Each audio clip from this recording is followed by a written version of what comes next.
Bisnis di dunia sepak bola ikut menarik hati Taipan Indonesia untuk memiliki klub asing. Berikut ini 8 klub luar negeri punya orang Indonesia. Sepak bola bukan hanya menyajikan hiburan menarik dari lapangan hijau. Dari segi bisnis, si kulit bundar dianggap jadi lahan prospektif untuk memutar pundi-pundi.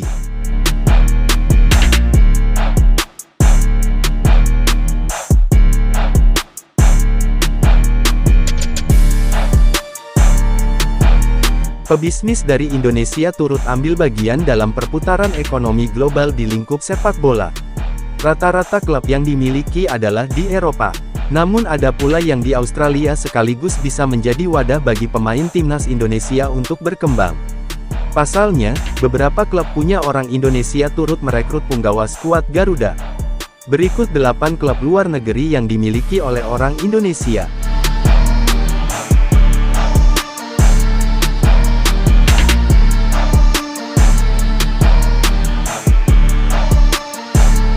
Yang pertama Oxford United. Sebanyak 51% saham Oxford United dibeli oleh dua pebisnis Indonesia, Erick Thohir dan Anindya Bakri pada 2022 lalu. Awalnya Erick dan Anindya sudah punya saham tim kasta kedua Liga Inggris itu. Kemudian keduanya membeli saham mayoritas klub. Oxford United jadi sorotan saat merekrut bintang timnas Indonesia, Marcelino Ferdinand dan Ole Romeni. Oxford United dijadwalkan melakoni turnamen pramusim Piala Presiden 2025 di Indonesia.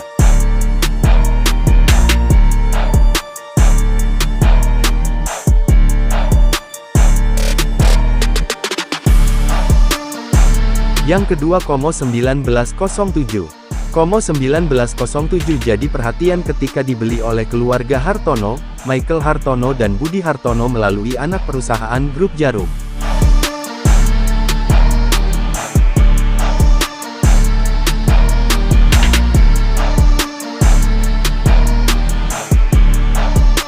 Sebelum diakuisisi, Como sempat jadi klub pesakitan dan nyaris bangkrut.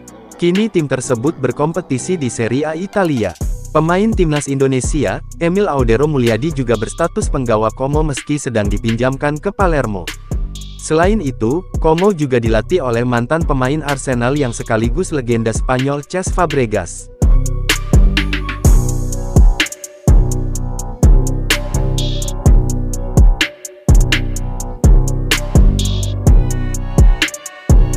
Ketiga adalah Tranmere Rovers. Tranmere Rovers jadi salah satu klub asing yang sahamnya dimiliki oleh pengusaha Indonesia melalui Santini Group.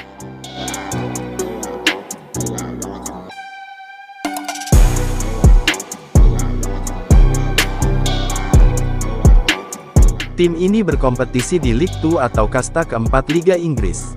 Namun saat ini belum ada pemain Indonesia yang berkarir di sana. Kendati demikian, Tranmere Rovers memakai jersey yang berasal dari apparel Indonesia. Hal ini pun jadi perhatian publik.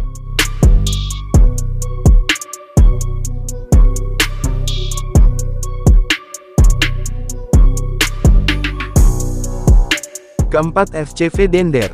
Pengusaha Indonesia, Sihar Sitorus mengakuisisi klub Belgia, FCV Dender pada 2018 lalu. Tim ini berkompetisi di kata tertinggi Liga Belgia. Sebelum di level tertinggi, FCV Dender menapak tahap demi tahap dari kasta ketiga. Beberapa pemain muda Indonesia sempat dibawa ke sana. Kini FCV Dender diperkuat oleh Ragnar Oratmangun. Popularitas klubnya pun semakin meningkat.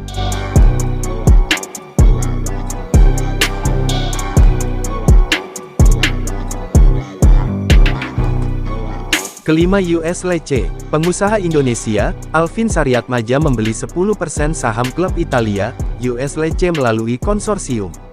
Tidak ada pemain timnas Indonesia di klub ini. Lecce berpentas di Serie A meski tak bersaing di jalur juara. Meski demikian, Lecce jadi salah satu klub legendaris Italia. Nama-nama besar seperti Antonio Conte, Juan Cuadrado, dan Patrick Dorgu pernah membela klub ini.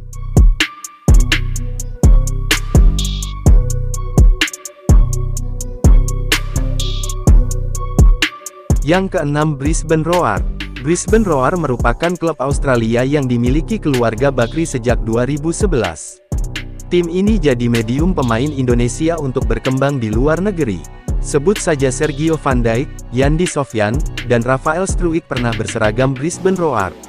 Pelatih timnas Indonesia, Patrick Kluivert juga pernah menangani tim tersebut.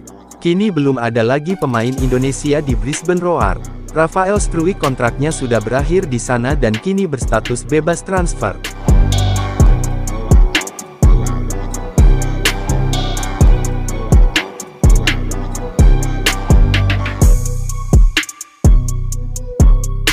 Ketujuh, CF Estrela Amadora SAD.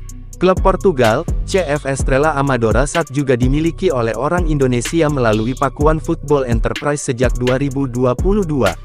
Perusahaan tersebut dimiliki Dodi Irwan Suparno dan Jaino Matos. Namun belum ada pemain Indonesia yang bermain di klub kasta kedua Liga Portugal itu. Namun, besar harapan klub yang melibatkan pengusaha Indonesia juga mengikut sertakan penggawa merah putih di dalamnya.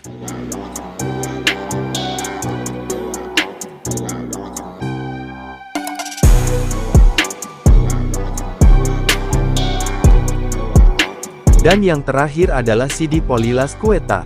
Klub Spanyol, CD Polilas Quetta dimiliki oleh Batavia Sports Group (BSG) pada 2020 lalu.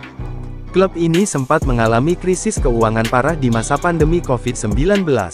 Perusahaan itu juga punya afiliasi dengan salah satu sekolah sepak bola SSB di Indonesia, ASIOP. Benang merah ini bisa jadi jalan bagi pemain Indonesia untuk berkarir di sana. Beberapa perusahaan Indonesia juga ikut jadi sponsor CD Polilas Quetta.